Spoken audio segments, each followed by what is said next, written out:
പിരിവേട് നിയുക്ത MLA Cyriac Thomas Kumily അട്ടപ്പള്ളത്ത് പ്രവർത്തിക്കുന്ന KSEB substation സന്ദർശിച്ച ഉദ്യോഗസ്ഥരുമായി ചർച്ച നടത്തി. കുമളി മേഖലയിൽ തുടർച്ചയായി വൈദ്യുതി തടസ്സമുണ്ടാകുന്നു എന്ന വ്യാപാരി വ്യവസായി കുമളി യൂണിറ്റിന്റെയും കോൺഗ്രസ് കുമളി മണ്ഡലം കമ്മിറ്റിയുടെയും പരാതിയിലായിരുന്നു സന്ദർശനം. പ്രശ്നത്തിൽ ഉടൻ പരിഹാരമുണ്ടാകുമെന്ന് നിയുക്ത എംഎൽഎ സൂചിപ്പിച്ചതായി വ്യാപാരി വ്യവസായി കുമളി യൂണിറ്റ് പ്രസിഡന്റ് മജു കാര്യമുട്ടം പറഞ്ഞു.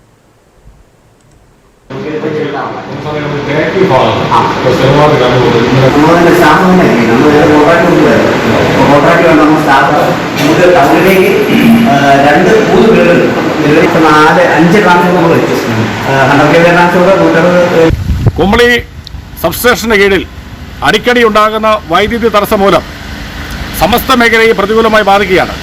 ടൂറിസം, വ്യാപാര മേഖലയും അതോടൊപ്പം തന്നെ തൊഴിൽ മേഖലയും പ്രതികൂലമായി ബാധിക്കുന്നു. ഇത് പരിഹരിക്കുവാൻ അടിയന്തരമായ നടപടി ഉണ്ടാകണമെന്ന് വീരമേട് എംഎൽഎയുടെ ശ്രദ്ധയിൽപ്പെടുത്തിയ ഭാഗമായി എംഎൽഎ സബ്സ്റ്റേഷൻ സന്ദർശിക്കുകയും ബന്ധപ്പെട്ട ഉദ്യോഗസ്ഥരുമായി സംസാരിക്കുകയുണ്ടായി. അതിന്റെ അടിസ്ഥാനത്തിൽ അടിയന്തരമായി യുദ്ധകാലാടിസ്ഥാനത്തിൽ തന്നെ അതിനുവേണ്ട പുനഃക്രമീകരണം നടത്തുമെന്ന് ഉറപ്പ് നൽകിയിട്ടുണ്ട്.